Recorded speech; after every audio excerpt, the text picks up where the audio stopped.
Hello, and welcome to the PowerEgg X tutorial. This section shows you how to set up the PowerEgg X drone. First, remove the protective case. Remove the gimbal protective cover. Press the buckles on both sides of the battery cover, and it will automatically pop up. Install the battery into the battery compartment and insert the arms into the grooves on both sides.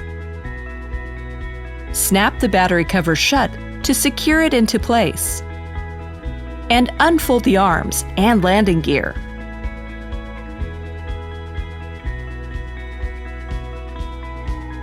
Next, unfold the remote controller's antennas and the mobile device stand.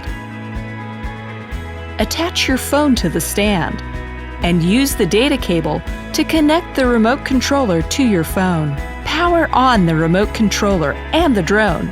Press and hold the power button for 3 seconds to start the remote controller. Press the power button for 1 second, and then press and hold it for 2 seconds to start the drone. The drone will then be automatically connected to the remote controller. You can power off the remote controller and the drone and put them away by following the steps in the reverse order. That's all for this section.